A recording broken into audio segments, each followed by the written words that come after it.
नमस्कार, India voice देख रहे हैं आप और मैं हूं आपके साथ शिवम दुबे।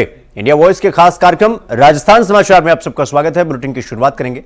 राजस्थान विधानसभा अध्यक्ष वासुदेव देवनानी ने भारतीय संविधान के 75 वर्ष पूरे होने की गरिमापूर्ण यात्रा पर प्रदेशवासियों को बधाई और शुभकामनाएं दी।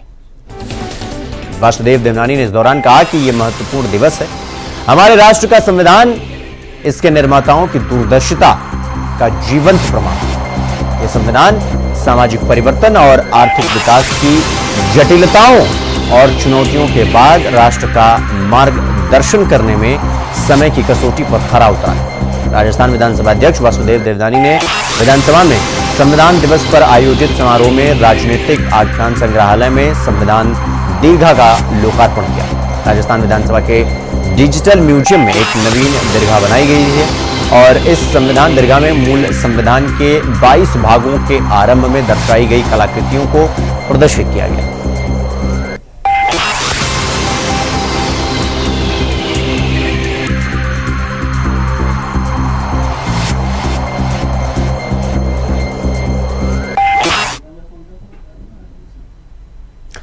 वहीं मुख्यमंत्री भजनलाल शर्मा ने मुख्यमंत्री कार्यालय में स्कूल शिक्षा विभाग की समीक्षा बैठक की।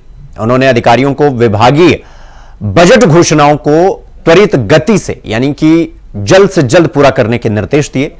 इसके आगे उन्होंने कहा कि विद्यालयों में शिक्षण कार्य सुचारू रूप से चले, इसके लिए सत्र के प्रारंभ में ही विद्यार्थियों को लगभग 3.5 करोड़ पाठ्य पुस्तकों का निःशुल्क वितरण किया गया है। साथ में उन्होंने कहा कि विकसित राजस्थान की परिकल्पना को साकार करने में शिक्षा की अहम भूमिका है, क्योंकि आज के बच्चे ही भविष्य के नागरिक हैं। उन्होंने कहा कि राज्य सरकार प्रदेश के सभी विद्यार्थियों को उच्च गुणवत्ता वाली शिक्षा उपलब्ध कराने के लिए प्रतिबद्ध है। इसके लिए नई तकनीकों के इस्तेमाल के साथ साथ स्कूलों में रिक्त पदों पर भर्ती और कक्षाओं के निर्माण पर विशेष ध्यान दिया जा रहा है। नई राष्ट्रीय शिक्षा नीति को और अधिक प्रभावी ढंग से लागू करने और राजस्थान को शिक्षा के क्षेत्र में एक मॉडल राज्य बनाने के लिए हम विभिन्न स्तरों पर काम कर रहे हैं।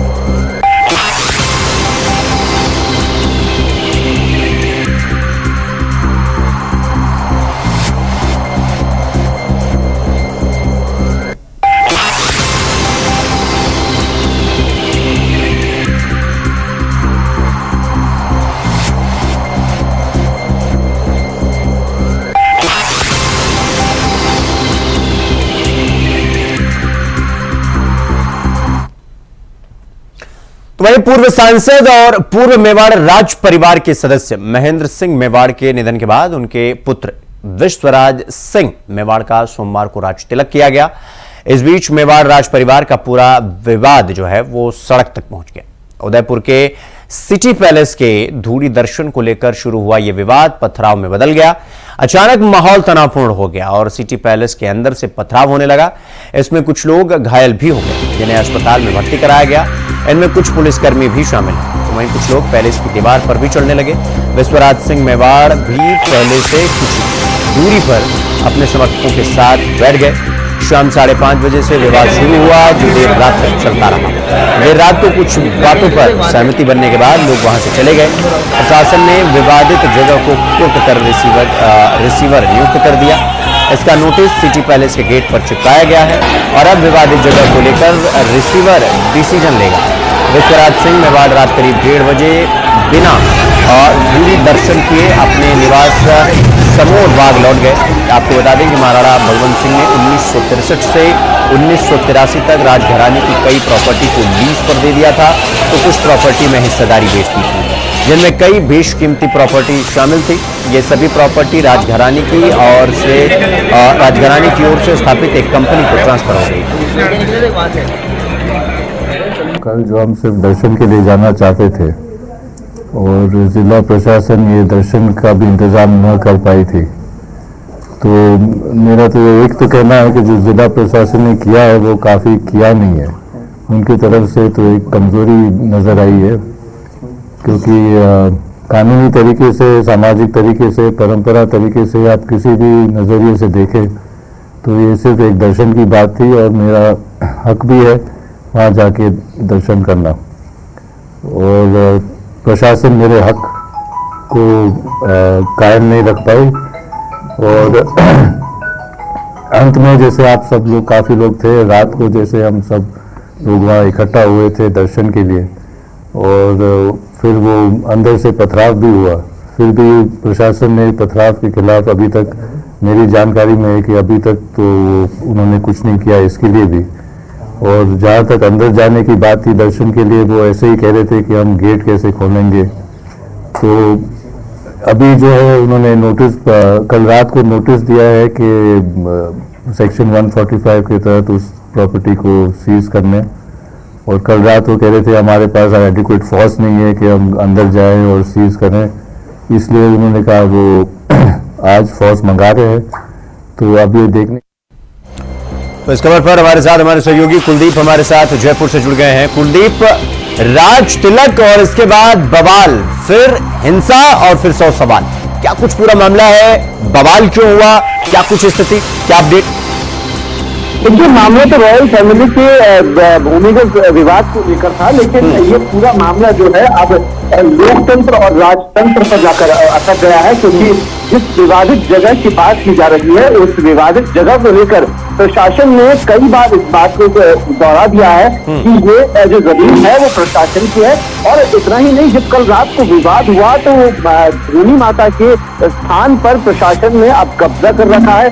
3 लेयर की बैरिकेडिंग कर दी गई है, जहां पर जो विश्वराज सिंह मेवाड़ का जो उनके साथ के समर्थक थे, राज तिलक के बाद वो वहां जाना चाहते थे, दर्शन करना चाहते थे, लेकिन वहां पर दर्शन जाने की अनुमति नहीं दी गई। और यही वजह रहा कि जब राज परिवारों के जमीन का विवाद पड़ा तो उदयपुर सिटी पहले तो वहां पर पहुंचे, और उदयपुर जो राज परिवार है उनके वहां पर समर्थकों की मौजूदगी के होने के चलते वहां पर आपसी कहासुनी हुई, और उसके बाद पथराव में पूरा मामला तब्दील हो गया और देर रात 2 बजे तक ये पूरा मामला चला। और देखिए, जब हम बात करते हैं लोकतंत्र राजतंत्र की, हम बात करते हैं राजस्थान का जो इतिहास है वो कहीं छुपा हुआ नहीं है। और यहाँ पर राजा महाराजाओं का जो विरासत में दी गई, जो अभी तक जो विरासत चलती आ रही है, उन परंपराओं को निभाने के लिए अक्सर राज परिवार ये बड़े आयोजन करते आए हैं, चाहे वो उदयपुर हो, जयपुर राजघराना हो या जोधपुर राजघराना हो, बीकानेर राजघराना के हमने देखा कुछ दिनों पहले वहां भी गद्दी का बैठाया गया था, बाकी किया गया। और इसके बाद अब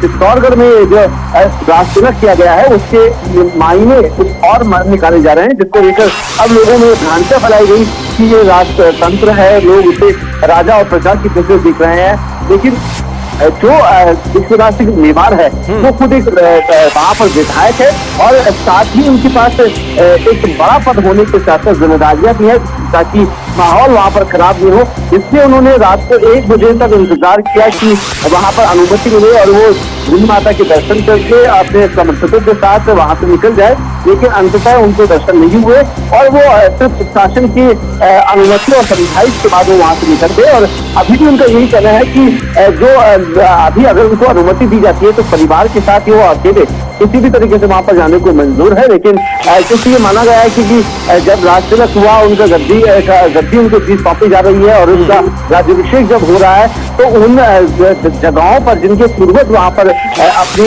जो राज तिलक को पूर्ण मानते थे वहां पर जाना अनिवार्य मानते हैं, ताकि वहां जाने के बाद उनको जो राज तिलक हुआ है उसको वो उस परंपरा के साथ निभा सके। और यही वजह है कि वो बार बार वहां जाने की जिद कर रहे हैं। और प्रशासन की ओर से अभी जो जाब्ता तैनात किया गया है वो सिटी पुलिस और जगदीश चौक के आसपास तमाम जगहों पर बैरिकेडिंग कर दी गई है। हालांकि किसी तरह का अभी उपलब्ध नहीं है। जो रात को दृश्य देखने को मिला वो अभी शांत है, लेकिन जिला कलेक्टर और पुलिस अधीक्षक की ओर से लगातार वहां पर माहौल को निगरानी देखते हुए वहां पर प्रशासन की जो व्यवस्था है वो तगड़ी कर दी गई है। और यही वजह है कि लगातार हम देखें कि विश्वराज सिंह मेवाड़ ये कहते आए हैं कि वो उनका पारिवारिक हक है, उनके जो उनको विरासत में दी गई है, क्योंकि 1857 के बाद से ही इनका जो पारिवारिक विवाद था वो बढ़ता गया था, जहां पर इनके पिता 2 भाई थे, दोनों भाइयों के कुछ जमीनों की हिस्सेदारी लीज पर दे दी गई और कुछ को बेच दिया गया, जिसमें सिटी पैलेस हो या लेक पैलेस हो, उदयपुर का जो जिस भूमि को लेकर विवाद हो रहा हो, तमाम जो जगह थी उन जगहों पर कुछ को बेचान किया गया है। इसकी वजह से अभी जो संपत्ति का जो मामला राज परिवारों में उलझा हुआ है वो कहीं ना कहीं राजनीतिक रुख लेता जा रहा है, जहाँ पर प्रशासन इसमें अब जब मध्यस्थता करता है तो राज परिवारों को लग रहा है कि वो राजतंत्र समझकर उन पर कहीं ना कहीं द्वेष भावना निकाल रहे हैं। ठीक है कुलदीप, बहुत बहुत धन्यवाद आपका हमसे जुड़ने के लिए और इस खबर पर हमारे साथ विस्तार पूर्वक जानकारी साझा करने के लिए।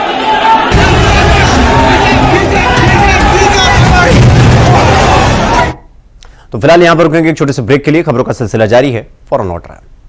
तो ब्रेक के बाद एक बार फिर आप सबका स्वागत है मेरे साथ। सीधे आपको यहां से अब जयपुर लिए चलते हैं, जहां राजस्थान के मुख्यमंत्री भजन लाल शर्मा देश के संविधान को 75 साल पूरे होने पर संबोधित कर रहे हैं। क्या कुछ कह रहे हैं मुख्यमंत्री, सुनवाते हैं आपको।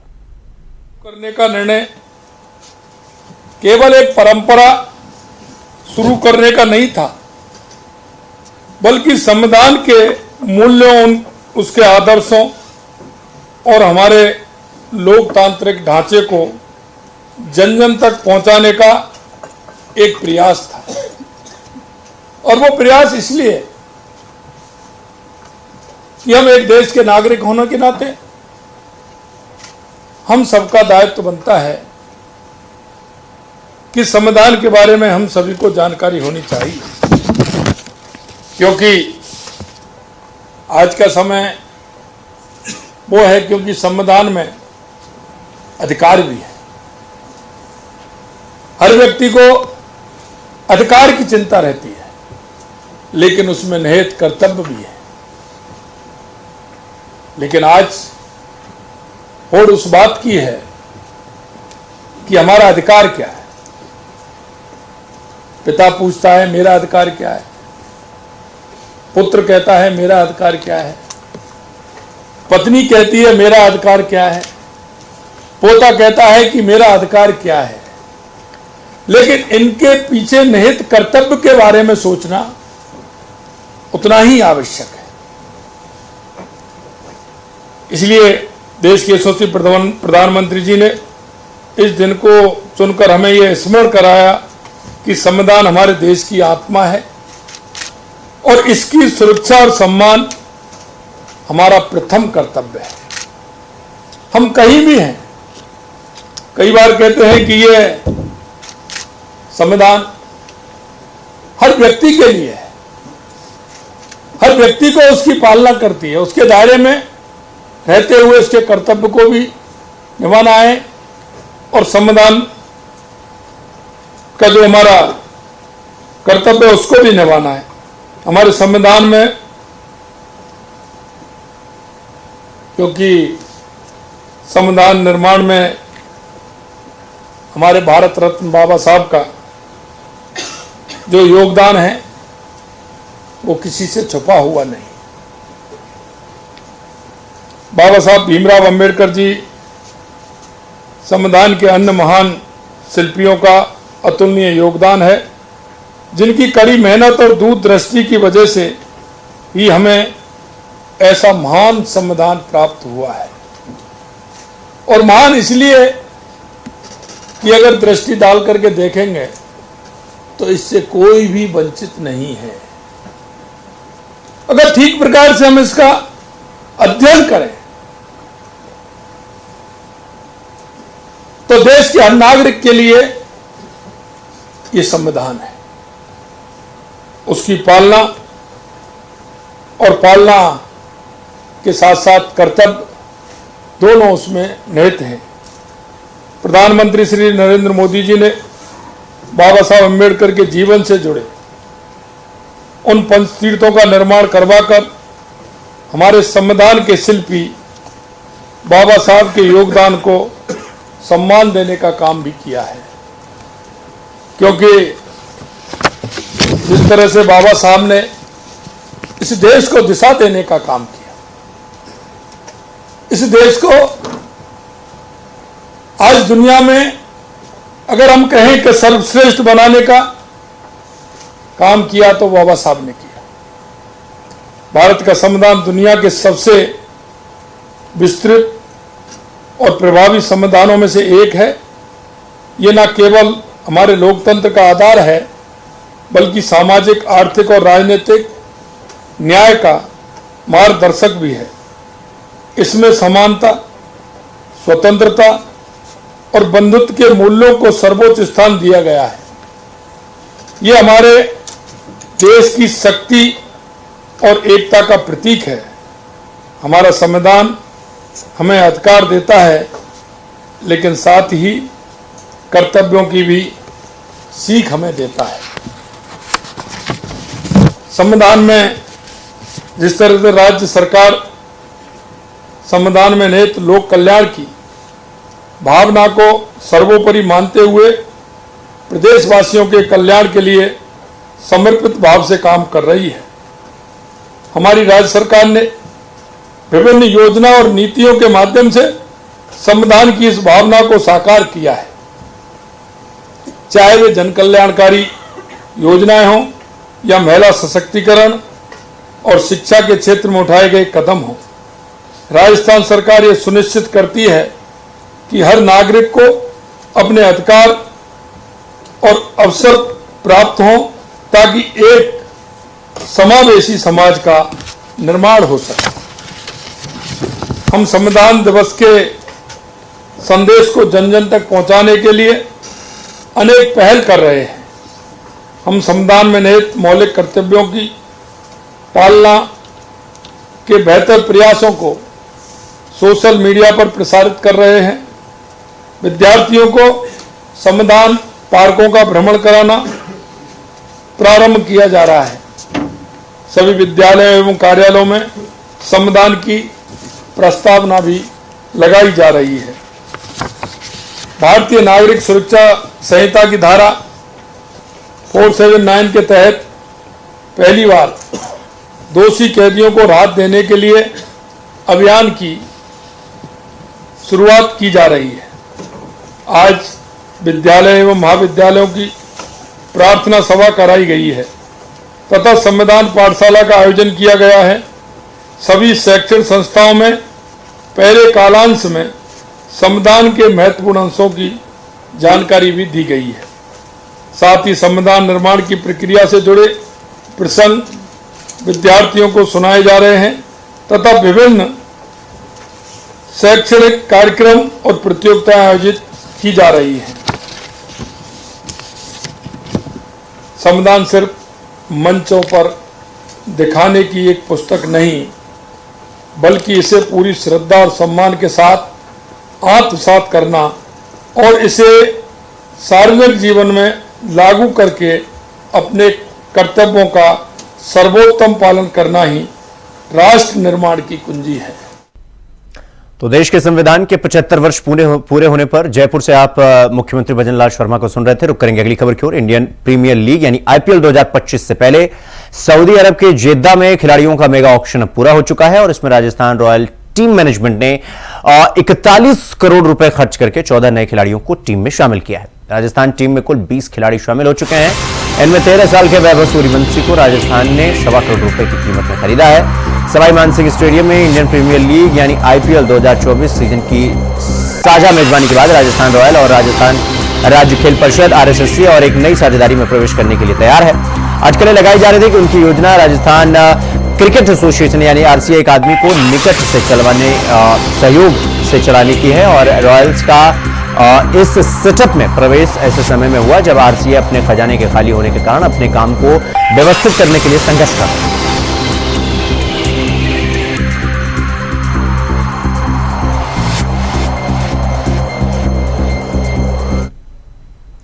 तो वहीं हाल ही में राज्य सरकार की ओर से सफाई कर्मचारी भर्ती के लिए ऑनलाइन आवेदन की तिथि यानी कि तारीख को 27 नवंबर तक बढ़ाया गया है। ऐसे में कर्मचारियों के पास अनुभव प्रमाण पत्र के साथ आवेदन करने के लिए महज एक दिन का समय बचा है, लेकिन ठेकेदारों के जरिए बीट्स पर काम कर चुके कर्मचारियों से ईएसआई पीएफ के दस्तावेज मांगे जा रहे हैं, जिसके कारण उनके अनुभव प्रमाण पत्र नहीं बन पा रहे हैं। ऐसे में वाल्मीकि समाज से जुड़े सफाई कर्मचारियों ने एक बार फिर कार्य बहिष्कार करने का ऐलान किया है। राजधानी में स्वच्छ सर्वेक्षण और राइजिंग राजस्थान की तैयारियों के बीच सफाई कर्मचारियों ने एक बार फिर कार्य बहिष्कार कर चेतावनी दी।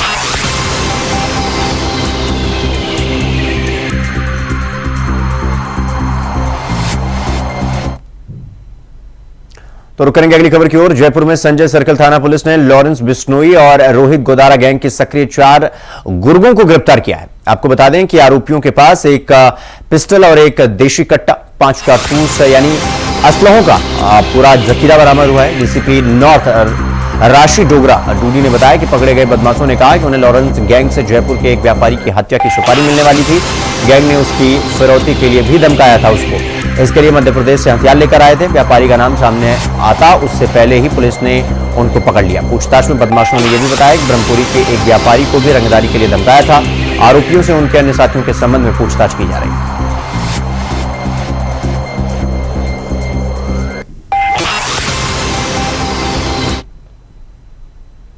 तो अगली खबर अलवर से है, जहां दर्जनों स्कूल सभी नियमों को ताक पर रखकर चल रहे हैं। आपको बता दें कि कुछ स्कूल तो ऐसे हैं जो मान्यताओं से ज्यादा कक्षाएं चला रहे हैं और कई दुकानों में तो कई 4 कमरों से स्कूलों को संचालित किया जा रहा है। न बच्चों के बैठने की सही व्यवस्था है और न ही बच्चों के खेलने के लिए मैदान। राजगढ़ उपखंड अधिकारी सीमा खेतान ने निजी और सरकारी स्कूलों को जांच के लिए मुख्य ब्लॉक शिक्षा अधिकारी को निर्देश दिए हैं। सरकारी स्कूलों में चल रहे वाहनों की जांच के भी आदेश दिए गए हैं, क्योंकि स्कूल के वाहनों से हो रही दुर्घटनाओं में बच्चों के घायल होने की खबरें लगातार सामने आ रही हैं। तो राजस्थान समाचार में फिलहाल अभी के लिए बस इतना ही। देश और दुनिया की तमाम खबरों को देखने के लिए देखते रहिए वॉइस। नमस्कार।